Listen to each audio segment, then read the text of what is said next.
It's still very fast, but not furious anymore.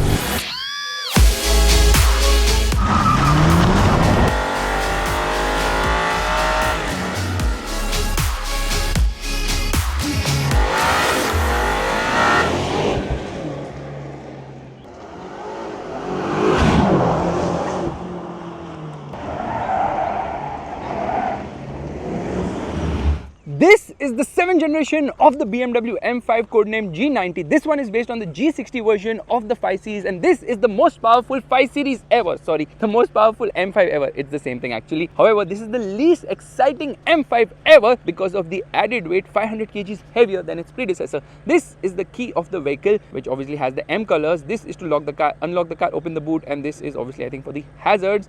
The key isn't that great. The display key which used to come earlier, that was just awesome. Anyway, straight away, let's open the engine bay because the star of the show is this. It says BMW M Power. You know what this is? 1, 2, 3, 4, 5, 6, 7, 8 for 8 cylinders. Yes, this is a V8. BMW has retained the V8, but at a very hefty cost, which we'll talk about when driving the car. There's no insulation there yet. The car isn't loud enough.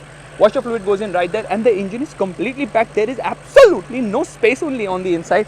Anyways, if you notice here, it gets the illuminated kidney grille, which looks quite cool at night. It says M5 here. Surprisingly, the grille is not completely open. It's a bit closed, a bit like electric cars, and this is the camera where it also has a spray to clean it. That's kind of cool, and it has got 6 parking sensors because obviously it has got self-park.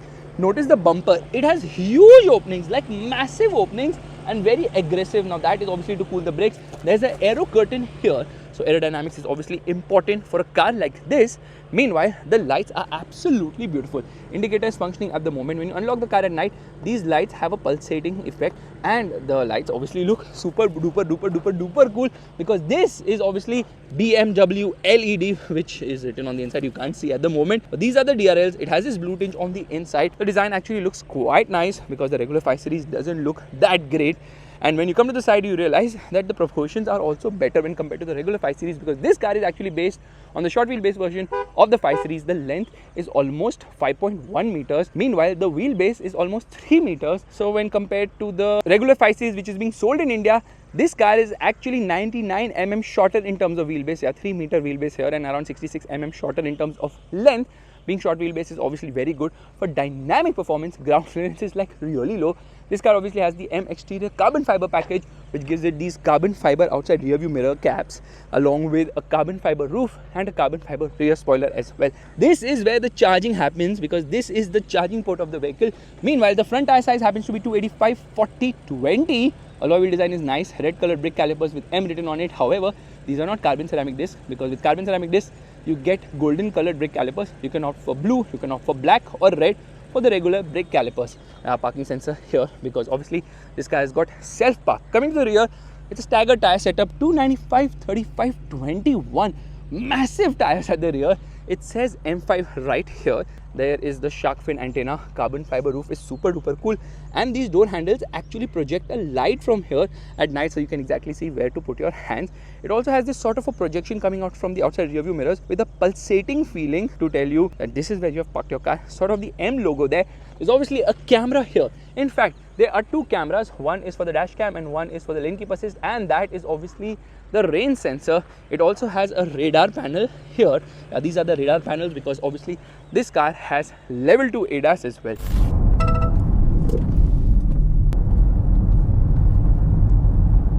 Meanwhile, let's get inside because this is a 5 Series. However, it's not really 5-ish in that sense because of the shorter wheelbase. There should have been a sunblind here. Door pockets are decent, and you know what? This red color treatment is a bit loud, but it looks lovely. You get the M seat belts as well, Isofix child seat mounts, and the M logo right here. In fact, you can put this down to mount an iPad as well. USB-C charging socket, 4-zone climate control air conditioning system, 2 USB-C charging sockets here, and there's a hump here which doesn't make it very comfortable for the 5th passenger. There's some storage space here as well. Because these are sportier seats, there are no magazine holders here. No magazine holders here. This is a bit scooped out as well. And in terms of space, well, it's decent. It's not the best. Twin cup holders here. 40-20-40 split format. Center passenger gets a head as well. Alcantara finish on the roof. Light placement here on the top as well. There's a microphone here.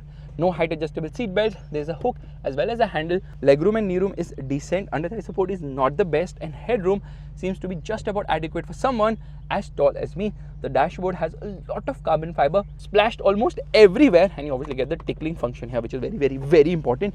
Look at these speakers, Bowers and Wilkins. Yeah, it's an 18 speaker Bowers and Wilkins 3D surround sound system. It's a diamond system, they call it the diamond speakers. The sound quality is amazing.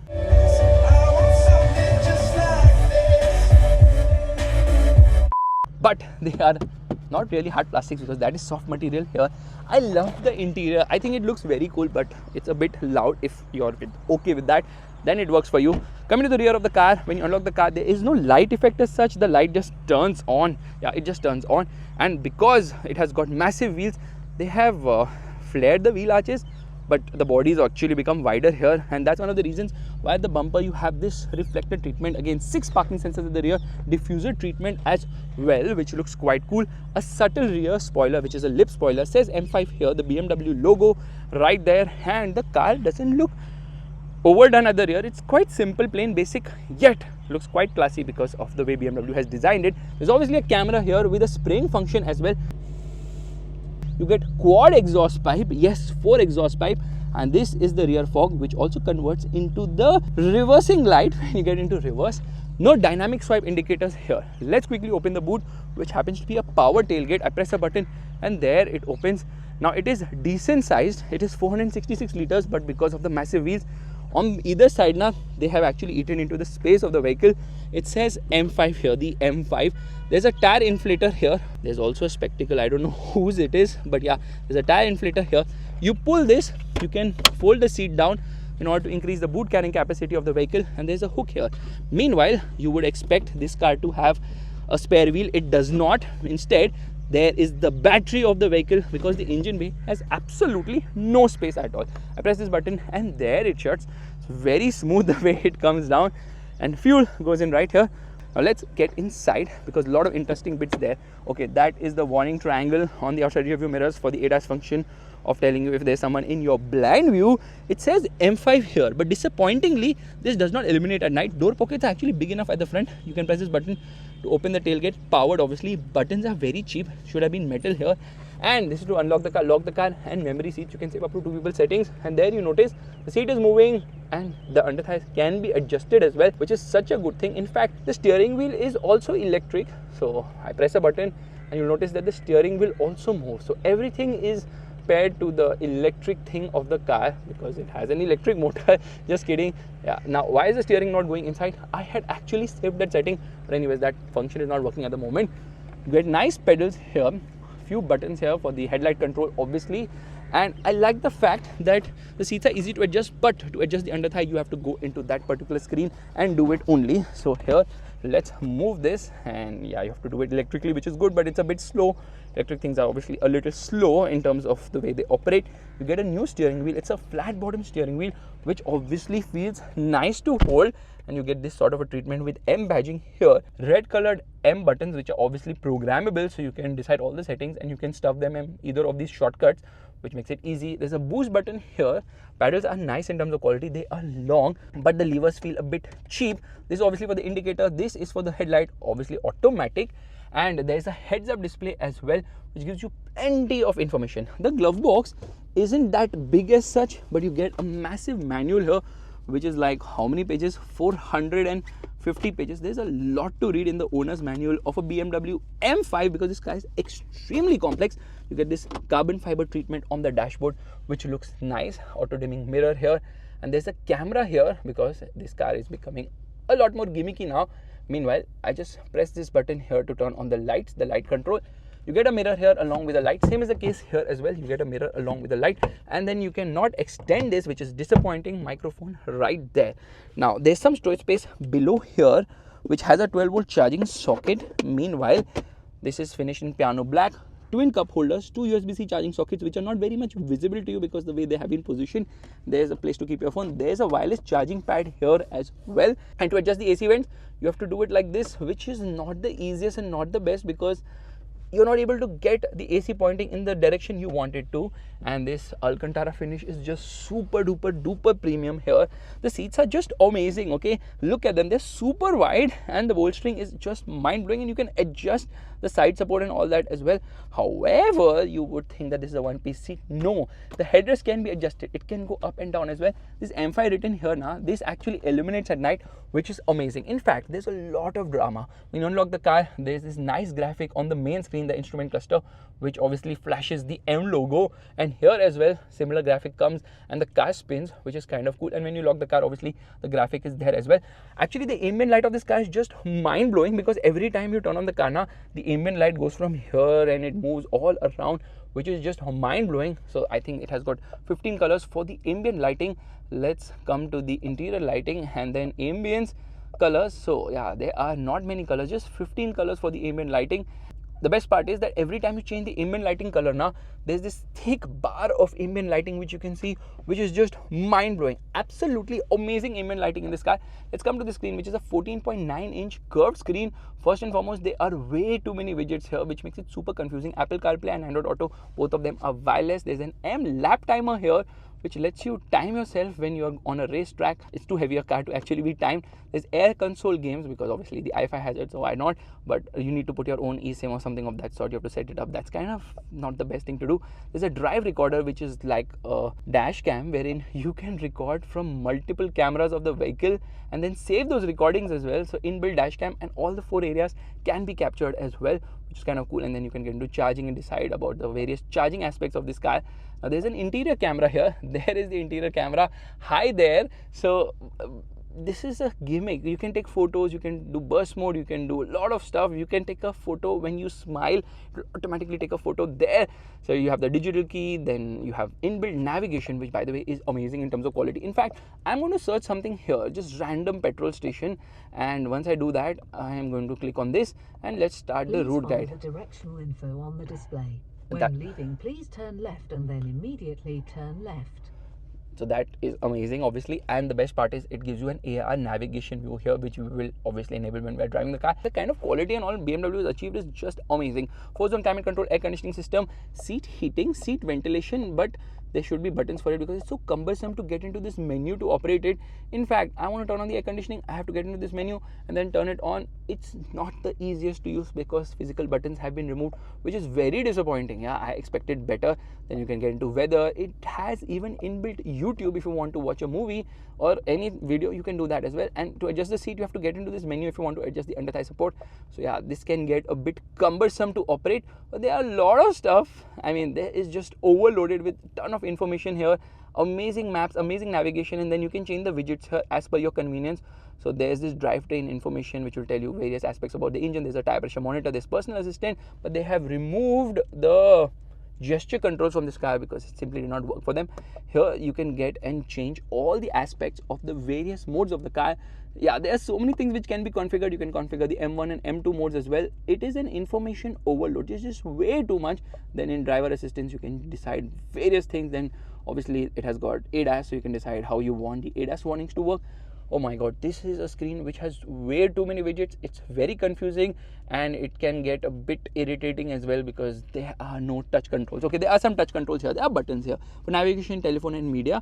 And there's the iDrive controller, which by the way has the M logo inside it. So this is sort of a crystal cut glass, which is just amazing. Thankfully this is still there. And there's a physical volume controller as well. M hybrid, M mode setup. These are important buttons to configure the car the way you want it to drive. Turn off traction control. This is for the parking camera, electric parking brake, auto hold function. And I hate the fact that the gear lever, which was like this, is now become sort of a button which is not that great. Start stop button, engine start stop button is now finished in red, which improves the horsepower by 1.5 HP. Meanwhile, let's get into the M mode, which lets me change a few things. And as soon as I change it, if I come into track, it actually changes the cluster mode as well. So this is a 12.3-inch instrument cluster, which I don't like at all because what is this design? It's not interesting at all. I absolutely don't understand why BMW has ruined its instrument clusters. The round ones were amazing because we are on track mode. In track mode, this thing has completely shut off. The screen has shut off. And not only that, it disables all the ADAS features as well. There's this red on the 12 o'clock position and I can get into this and change a lot of stuff. So there is plenty of information here. You can monitor the tire pressure, you have a G-force meter as well, and then I can come into the heads-up display and make changes here too. So there are multiple modes for the heads-up display as well. Look at that. In track mode, this is actually showing me a tachometer there. Yes, a proper tachometer, which is kind of cool. But what's most interesting about this car is that they have complicated things to another level with so many things stuffed inside the screen for configuring the car. So you have to really think about how you want the car to behave. This is running the iDrive 8.5 OS, which is very slick, but why have so many widgets? This is like absolutely crazy. BMW is overdoing it. The earlier systems were just so much better. Obviously, this is a curved screen. By the way, this carbon fiber roof reduces the weight by 30 kgs, and if you opt for the panoramic sunroof, which is by the way optional or rather standard in case you don't opt for the carbon fiber package, that increases the weight by 50 kgs. Now if I press this button, I can straight away come into the seat adjustment menu. There's no seat massage, there is no soft close door function either. So there are certain features I would have expected at this price point. It says airbag here, it says airbag here, it has a center airbag as well. It's loaded with a lot of safety tech, but this is an M5, or is it? Let's start driving right away.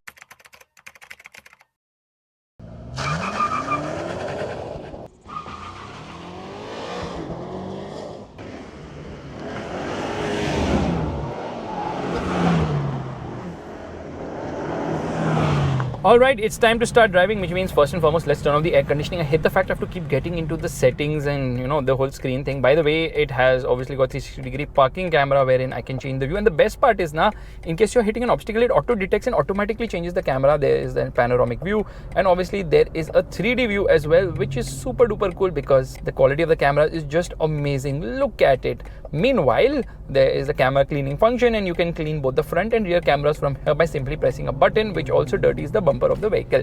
Now enough of this yapping. Straight away let's come into M1 mode, which I need to confirm because DSC has been put on MDM, M dynamic mode, and sport displays.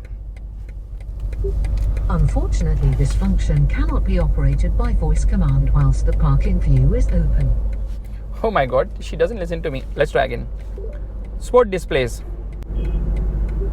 The sport displays can only be displayed in a sporty M mode. Let me know if I should activate them for you. Yes. I didn't understand that. Please try again. मैं गाली नहीं दे सकता नहीं गाली नहीं देना Okay lady, fine, I will get into the track mode here.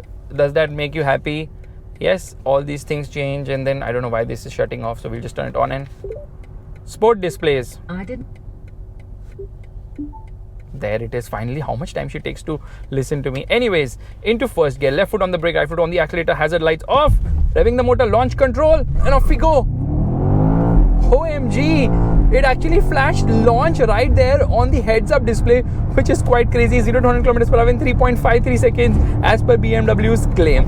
Now what they have done is increase the weight dramatically, because BMW says in order to keep the V8 engine, they had to put a plug-in hybrid here so that they could meet emission norms, so that they could also come under lower tax structures in certain countries, and that is kind of ruined this car completely. Why? Because the weight is just too much. First, let's talk about the engine. It's the same 4.4 liter V8 engine, but this is not the S63. This is the S68, because this engine comes from the XM, which obviously has the same plug-in hybrid stuff going on.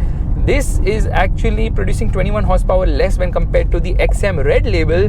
The overall system output is 717 horsepower and 1000 Newton meters of torque. Actually, the engine, the internal combustion engine, is making 577 horsepower and 750 Newton meters of torque. Meanwhile, the electric motor is producing 194 horsepower and 280 Newton meters of torque. A plus B is not C because it depends on what is the overall system limit of producing that power and torque. And that's the reason, even though the output number of 577 plus 194 equals 771, this car doesn't make 771 horsepower. Instead, it makes 717 horsepower. Over speed breakers, you have to be very, very careful. You have to snake around because there's no air suspension here. There's no nose lift function here at all, which means that you have to be a bit careful in that regard. And actually, this car has become slower when compared to its predecessor, because 0 to 100 km per hour takes 3.5 seconds. The earlier M5 used to take 3.4 seconds for the regular M5, and the competition used to take 3.3 seconds. So how does the car slow down over a generation? Well, ask BMW that, they will tell you, because weight has increased by 500 kgs, because this one has an 18.6 kilowatt hour battery pack, which results in this massive weight gain of the vehicle.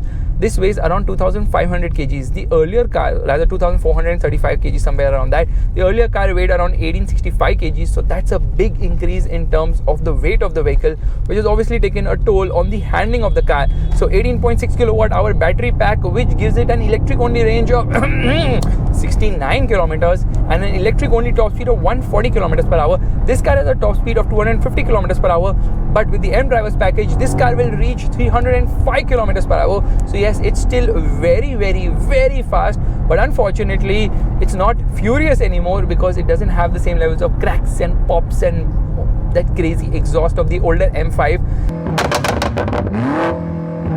No, the F90 is just the most iconic M5 for me personally, because obviously I've driven that extensively. This one just doesn't have that thing. So with the F90 4-wheel drive came, with the F10, the one I had also driven because that was also launched in India, it was rear-wheel drive and it was crazy fun. This engine has lost its charm. Unlike in most plug-in hybrid cars like say the Revuelto or the 296 GTV, the engine is still the star of the show, where the internal combustion engine does the drama and the electric motor is just there to assist. Here the electric motor is trying to take over from the internal combustion engine and ruining the fun completely, because yes, there is that handover after you get past the turbo lag, but then I don't know why the engine is not having the same level of aura or drama. Just imagine with the M5 CS of the previous generation car, they were making 630 horsepower from this engine.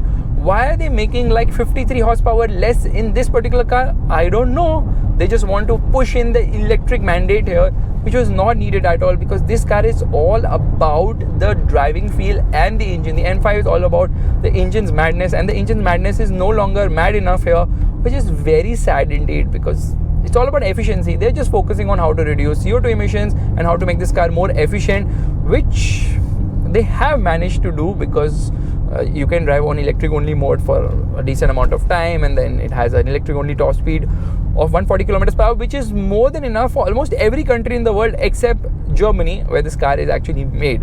Around the corners, you're stuck behind endeavors and auras and all those things, but trust me on this, it feels cumbersome. It doesn't feel that dynamic anymore. It just feels too ponderous to drive, and you can feel the weight. Trust me, you can feel every additional kg which has been added to this car, which ruins the fun completely. I am not impressed. Genuinely, I'm not impressed by the added weight of the car. Even though power has increased, the car has become slower. What has become faster is from 100 to 200 kilometers per hour. It's a lot more faster. It has an 8-speed torque converter automatic gearbox, which is quite quick with shifts, and you have got paddle shifters as well. Does it give you manual control of things? Let's test that out. Let's downshift. No, it is upshifting. It upshifts slightly under 7,000 RPM.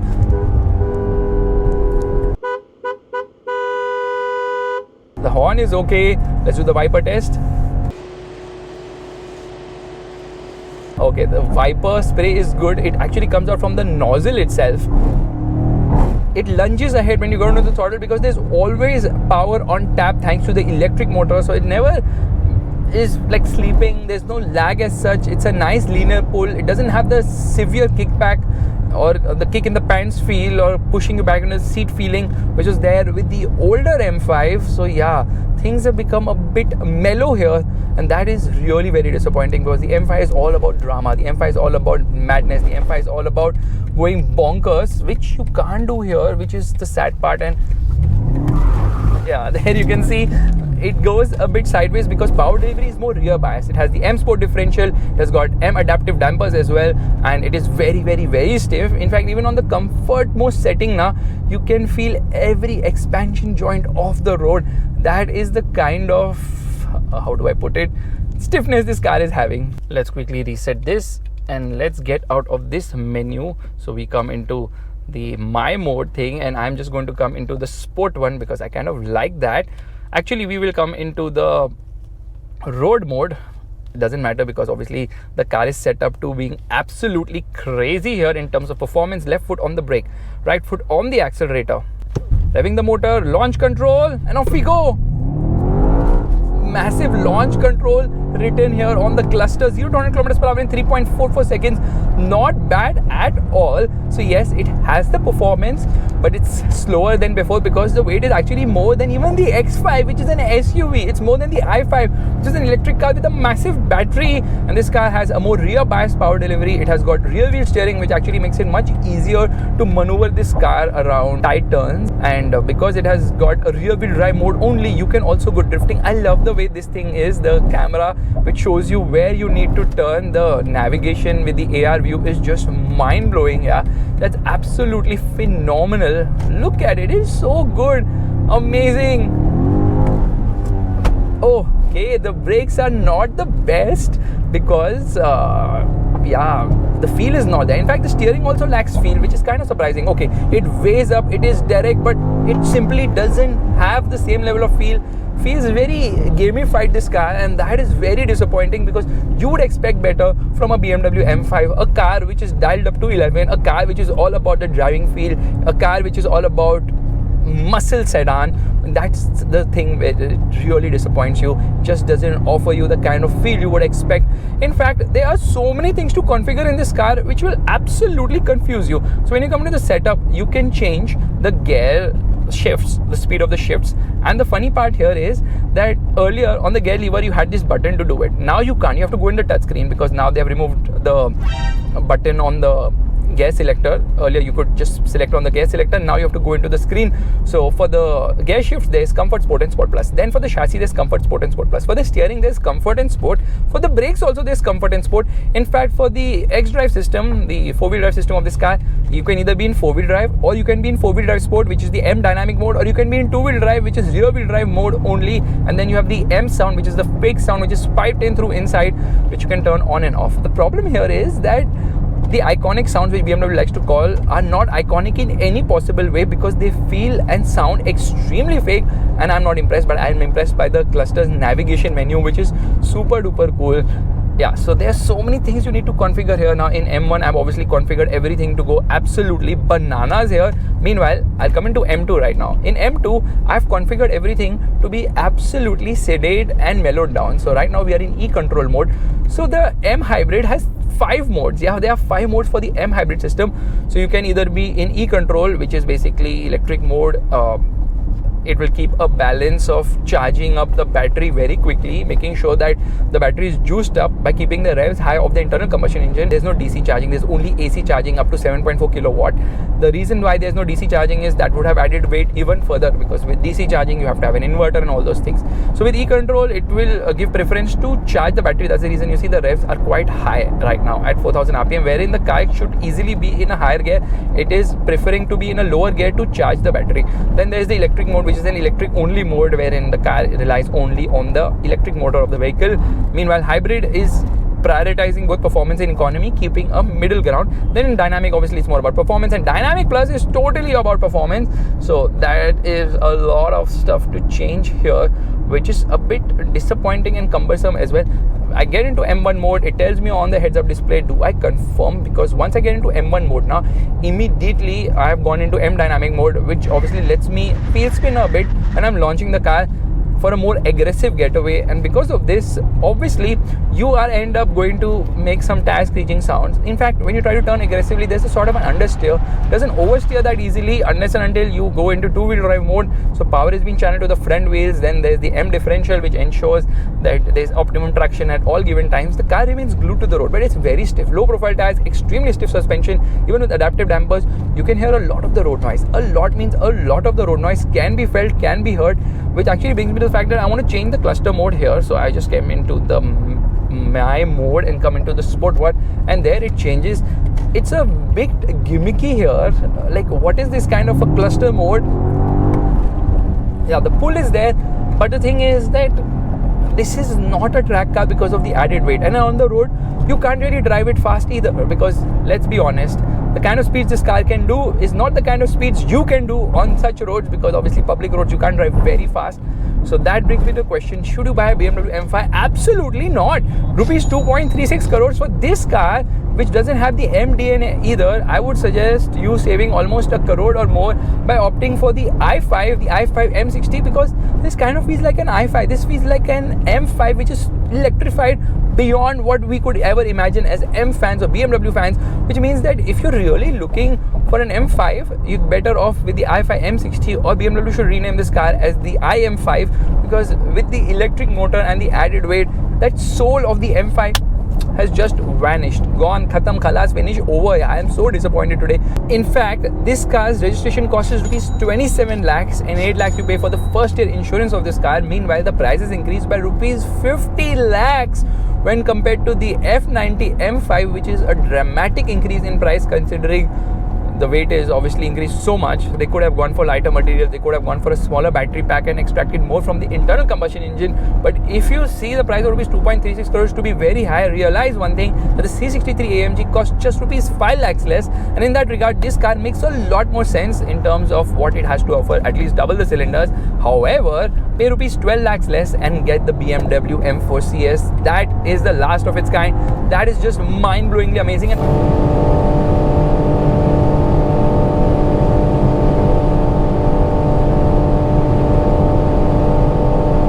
By the way, I'm not even in bananas mode right now and it's still so fast. Let's come into the M1 mode, and now you see everything is in sport, and all of a sudden the car starts to behave very differently, very dynamic, very fast as well.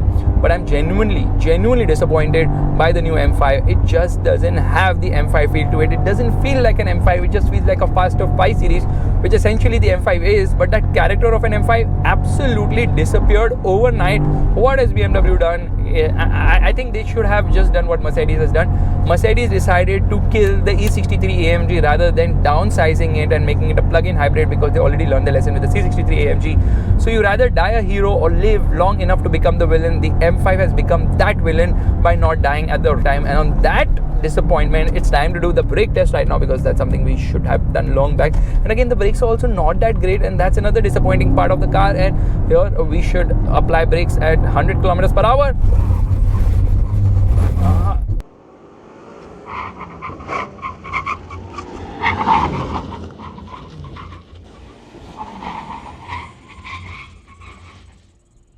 The whole body of the car shakes. Hazards turned on, and when hazards turn on, notice they keep blinking like this, the red effect here.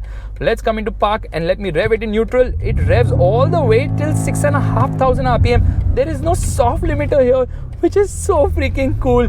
So now we are going to come into electric only mode to see how it drives in EV only mode. But before that, we should obviously launch this car. Left foot on the brake, right foot on the accelerator, launch control, hazard lights off, and off we go. That was fast. 0 to 100 kilometers per hour, 3.37 seconds. With every possible launch, the car becomes faster and faster.